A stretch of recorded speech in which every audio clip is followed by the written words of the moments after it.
Gracias por su asistencia. Inicio con, invariablemente siempre, con un epígrafe, ¿verdad? En esta ocasión es del escritor Stefan Zweig, Momentos Estelares de la Humanidad. Dice lo siguiente: todo el pueblo, todo el país pretende convertirse en tales momentos en una sagrada unidad, por obra de la fe en la victoria y por el entusiasmo que despierta la causa de la libertad. Es decir, 1. La historia de todo Estado-nación es un viaje por su pasado, por rescatar aquellos elementos de su historia que le permitan construir un mundo de representaciones donde los integrantes de ese pueblo puedan tener un espacio de diálogo, esparcimiento, reconocimiento y compartir una identidad.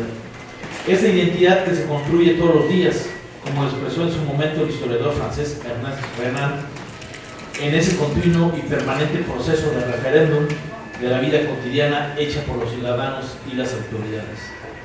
México no fue la excepción. Después del largo proceso de la Guerra de Independencia, 1810-1821, el recién independizado país de la tutela española va a atravesar por un largo y sinuoso camino donde las herencias del mundo colonial y las posibilidades de lograr una libertad de decisión van a tener un alto costo por transformar un país colonial en un país que participe en el concierto de las naciones en el siglo XIX. El paisaje mexicano decimonónico estará cubierto por innumerables retos y problemas para convertirse en un verdadero Estado-nación en el lenguaje moderno de la libertad y en la capacidad de autogobernar. Este reto fue uno de los grandes temas para que los Estados Unidos mexicanos fuera reconocido por el mundo de la época. En este paisaje de nubarrones y exigencias, tanto a nivel interno como externo, el temple de un Estado mexicano se llevará a cabo para ir definiendo su rostro espiritual y su cuerpo material. La construcción no fue fácil, pero el peso de la historia va a determinar en mucho este nuevo rostro de un México afincado bajo sus limitaciones y capacidades como organismo social. Este organismo que se debate ante el empuje de nuevas fuerzas sociales que luchan por definir los derroteros del mañana, entre la tradición y la modernidad, entre el pasado y el presente, entre la historia que quiere regresar al pasado y esa historia que quiere avanzar inevitablemente con esa herencia simbiótica que es un proceso ineludible en la marcha de los pueblos. En este plano de las luchas sociales entre liberales y conservadores, el alma nacional acuña su perfil futuro. Dentro del cuerpo del grupo de los liberales aparece la figura del escritor Guillermo Prieto, 1818-1897, ícono del pensador y luchador social por participar en la construcción de la identidad nacional de un pueblo que se debatía entre su pasado y su presente. Este es, pues, un intento por hablar de la lucha ideológica de Guillermo Prieto por esculpir el rostro de México. 2. La identidad. La identidad es un tema profundamente humano y diferenciador de la condición humana a lo largo de su travesía espacial y temporal en el camino de la especie. Hay infinidad de formas para acercarse al tema de la identidad, tema caro a la historia y a la antropología, pero también del resto de las ciencias sociales que participan en su delimitación como campo conceptual para determinar semejanzas y diferencias del acontecer del hombre y la sociedad a través de la línea del tiempo. Hay innumerables rasgos que nos permiten acercarnos al mundo múltiple y profundo de la identidad como proceso que define cosas diferentes. En un primer acercamiento al intento por definir lo que es la identidad, retomaremos la definición sencilla y general que nos proporciona la investigadora española Esperanza Molina. Cito: identidad es, de una manera general, el conjunto de datos que definen a un individuo de manera que lo singularizan y lo limitan de tal forma que no puede ser confundido con ningún otro. Fin de la cita. Pero la identidad se mueve en distintos niveles de comprensión de la realidad social. Puede interpretarse como un escalómetro que va de lo simple a lo complejo, del homogéneo a lo heterogéneo, de la unidad a la diversidad, del individuo a la sociedad, pasando por los grupos sociales, de los pueblos a las naciones, de esas posibilidades abiertas para encontrar niveles de comprensión y conocimiento de distintos ámbitos de explicación de esa identidad infinita del mundo humano. La identidad es un mar de posibilidades donde se entrecruzan ilimitadas percepciones del yo, ustedes y nosotros, de ese juego de carambola que distribuye los efectos de acercamiento y alejamiento de las acciones humanas que diferencian a los grupos y a los individuos. Es un juego permanente de posibilidades, de encuentros y desencuentros, de estas afinidades colectivas que se comparten entre los que quieren participar de una realidad, de una historia, de un pasado que se comparta como elemento de unión. La identidad puede rebasar espacios y tiempos, fronteras políticas, límites mercantiles y sobre todo es un artefacto de fe y creencia de lo común y de lo que se comparte a pesar de ciertas diferencias sociales, económicas, de pensamiento y actitud. La identidad es un acto volitivo por compartir algo que nos dé unión, aunque sea una unión pasajera, tan efímera como la vida. El otro elemento fundamental es la alteridad. Es otra figura que nos compone y nos recompone, como las relaciones sociales que configuran los espacios compartidos y los espacios diferenciados. La alteridad es el monólogo que nos permite dialogar y conocer al otro. Es ese espejo que nos permite ver lo que no somos, lo que quisiéramos ser. En ese mundo desfigurado ante nuestros ojos, que se apasiona frente al otro, como una vocación de la negación y de la eterna duda. La identidad es un atávico y deslumbrante anhelo humano por construir aquello que creemos que somos, en esta búsqueda interminable del narcisismo, que es una condición natural de mostrarse ante los otros, de sumergirse en las aguas claras y turbulentas de lo que soy y aparento. Así, las identidades de los pueblos, naciones, regiones, obedecen a esa lógica de ser o no ser, de buscar parecidos pero no igualdades, de acercarnos pero no tocarnos, de ser a partir del otro, de existir en esa condición de una insoportable levedad del ser en la historia y en la existencia social. Se pueden ser identidades asesinas, como las expresó el escritor libanés Amin Maalouf, o el mundo heteronimio en la poesía de Fernando Pessoa, o esa mezcla del instinto colectivo que cruza mitos y hechos históricos, como lo apunta el ingenio de Carlos Monsiváis para la identidad nacional, o es la invención de la tradición de la que nos hablaban Eric Hobsbawm y Terence Ranger, la fuente de la identidad. La identidad es un pez en el agua que se escurre entre los múltiples vados que conforman ese río que es la vida misma. La identidad es un camino que se recorre y nos lleva a distintos lugares. Es como la vida, una tragicomedia que le tocó actuar al género humano con distintas escenografías. La identidad es vida, movimiento, transformación y sobre todo búsqueda de uno mismo y del otro. Diálogo incesante de la cultura y las formas sociales del devenir histórico y de las peculiaridades de eso que se da en llamar el espíritu de una época. 3. Guillermo Prieto y el paisaje nacional. En los albores de la vida independiente en México se realiza un extraordinario ejercicio de agnosis nacional.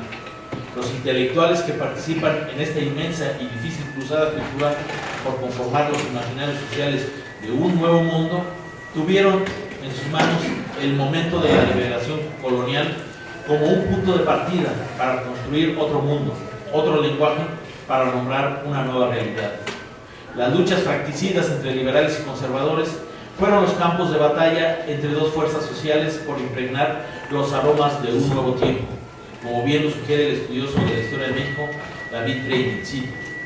Obviamente no bastaba apelar al principio del interés propio, se necesitaba otra clase de retórica pública. Se ha argumentado que los liberales estaban empeñados en la edificación nacional y que por consiguiente apelaron al nacionalismo para justificar su causa. Fin de la cita. Los intelectuales en general utilizaron los espacios que estaban apareciendo, desarrollándose o consolidándose en las estructuras sociales como partidos políticos, la prensa, las instituciones académicas y culturales y en último término el reconocimiento y la profesionalización de la figura del escritor en la cultura letrada del siglo XIX. Y así la figura de Guillermo Prieto aparece con la fuerza de un vendaval en los escenarios públicos tanto de la política como de la academia, como un representante de una voz pública que con su elocuencia y retórica inflama los espíritus más conservadores o reacios al cambio social. El hombre de letras significa una conciencia, una voz que reclama un espacio en los debates y problemas más urgentes para la construcción del Estado mexicano decimonónico, como bien lo ha demostrado el investigador de la literatura mexicana Leonardo Martínez Carrizales en su sugerente obra Tribunos letrados aproximaciones al orden de la cultura letrada en el México del siglo XIX. Cito: el eje de este marco radica en las imágenes y representaciones del hombre de letras, entendido como un sujeto elocuente, responsable de la deliberación pública a propósito de diversas materias. Fin de la cita.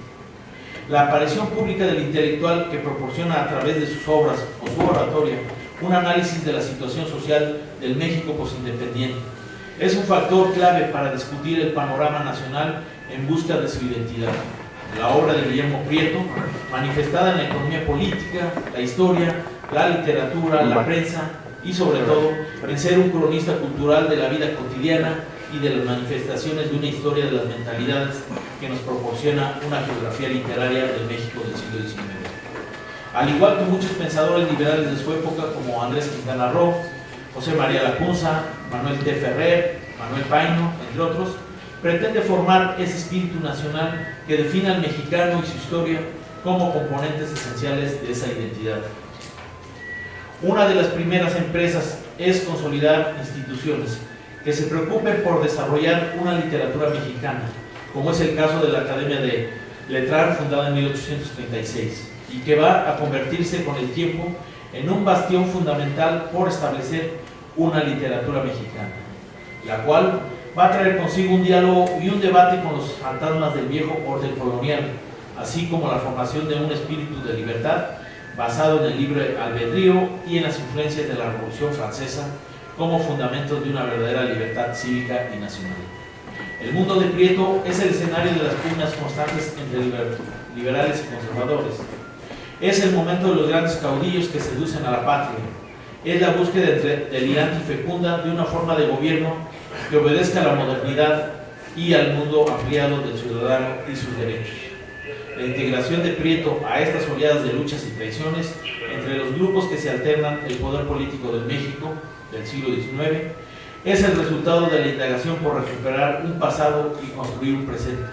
Aquí el papel de la literatura y la historia son dos piedras angulares por edificar el mausoleo de lo nacional. La arquitectura de esta creación conllevó un espíritu de disputa ideológica por sentar las bases de una identidad con la historia y las letras patrias. El precio fue alto y las lealtades a los proyectos de nación y a sus gobernantes sufrieron los embates de la duda y la traición. En este ambiente de lucha y persecución se llevaron a cabo la obra de muchos intelectuales pertenecientes a esos dos bandos ideológicos. Pero la historia no se construye con fronteras absolutas entre el pasado y el presente, sino en un vaivén continuo de posiciones que envuelven ideas de eso que pasó pero que no ha desaparecido y de eso que se está formando pero que no se ha concluido. Este es el verdadero espíritu nacional, una identidad que nunca termina de cuajar, es una dialéctica insuperable del acontecer y del ser. Cito: en este andamiaje de posiciones y luchas, la obra literaria de Guillermo Prieto representa una de las más altas cumbres del pensamiento liberal y literario en el México decimonónico. En esta construcción de un México mestizo apoyado fuertemente por la idea de raza. Bueno, si uno lee las innumerables crónicas que realizó en distintos campos, Guillermo Prieto habla sobre las festividades, la vida cotidiana, las calles, lo que significa el paisaje, el papel del indio, su presencia en esta cultura que se está construyendo, etc. Ese es el espíritu verdadero, el que se encuentra en esa nación que produce una identidad a través de la cual se expresa su historia como formación política. Y en gran parte la obra de Guillermo Prieto obedece a esa incesante búsqueda por dibujar los contornos raciales y culturales de la población mexicana en su variedad y en sus diferencias. El mundo brillante de actores sociales dibujados por la pluma de Prieto enriquece el paisaje nacional tanto de la Ciudad de México como de sus provincias. Y en ese orden de ideas, su más clara exposición es el Inventario Nacional, que es su obra Memorias de mis tiempos, publicada póstumamente en 1906, donde recrea su espacio autobiográfico con una infinidad de personajes y circunstancias para celebrar la vida cotidiana en sus espacios y representaciones simbólicas de un mundo que permanece y a la vez capta las nuevas realidades de una nación en busca de su expresión. La aparición de una literatura nacional obedece, entre otros factores, a la consolidación de instituciones literarias que apoyaron a ese grupo de escritores, por recuperar ese pasado y edificar ese rostro de una literatura netamente nacional. En este caso, bueno, uno de los ejemplos más fuertes y incisivos es el Periquillo Sarmiento de 1816, que va a generar esta lucha. En ellas desfilaron y participaron Ignacio Ramírez, Guillermo Prieto, José Tomás de Cuellar, Vicente Riva Palacio, Antonio García Cubas, José María Vigil, Francisco Sosa, Ignacio Manuel Altamirano, Justo Sierra, entre otros, que hicieron del trabajo literario una posición política y la defensa de la patria. Por ende, el papel relevante de Guillermo Prieto, al igual que el de sus contemporáneos, tuvo una alta carga ideológica y política por desentrañar los nudos de la historia patria y de ese acontecer. De ahí que Carlos Illades trate de sintetizar la producción literaria de nuestro autor. Cito: amplitud y dispersión son dos de los rasgos más sobresalientes de la producción intelectual de Guillermo Prieto, que incluyó diversas disciplinas y géneros: poesía, crónica costumbrista, teatro, historia, patria, economía, memorias, etc. Fin de la cita.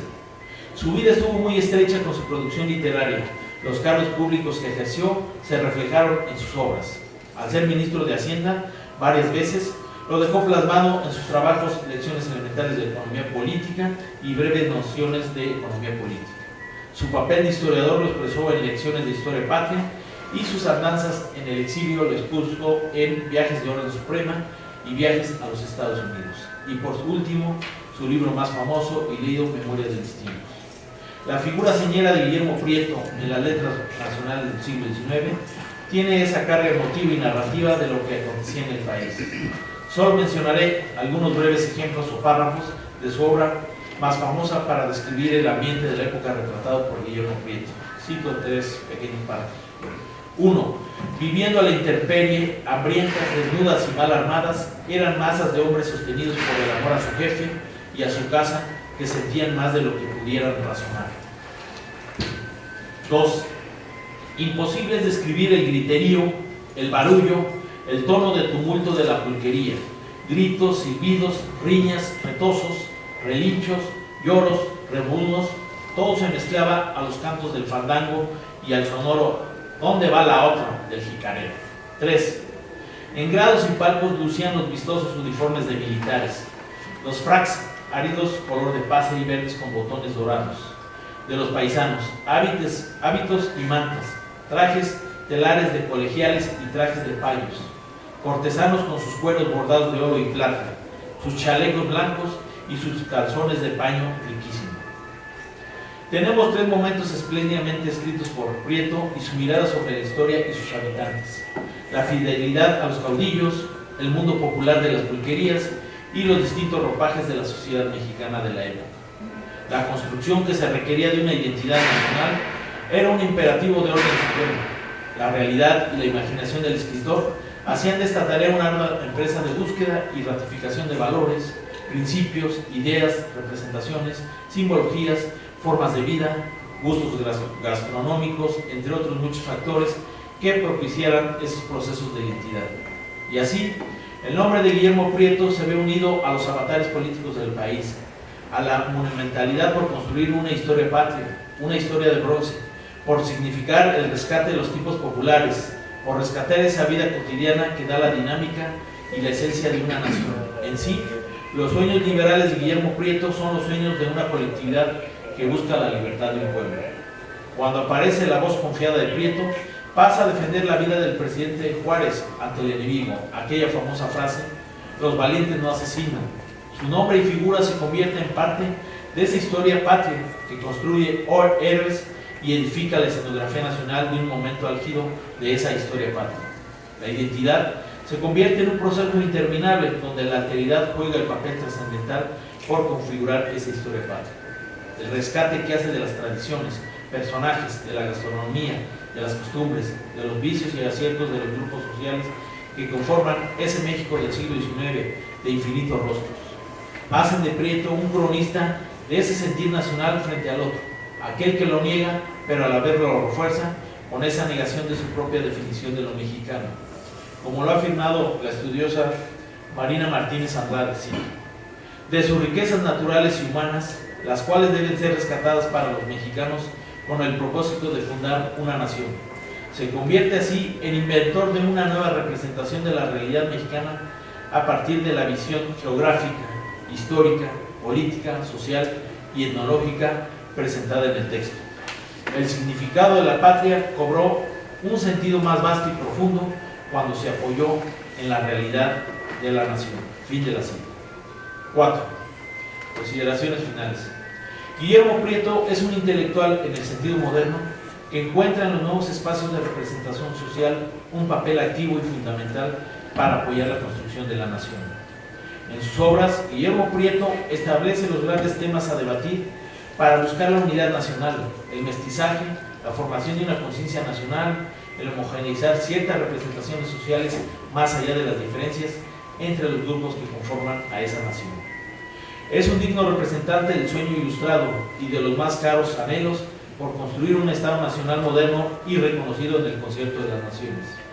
Fue en definitiva, por medio de sus obras y su pensamiento, un pintor influyente en el mundo de la crónica y del sentido de pertenecer a eso que nombramos identidad nacional. Y podríamos concluir con unas palabras del español José Carlos Dobbs sobre la trilogía de la ocupación del Premio Nobel de Literatura francés Patrick Modiano.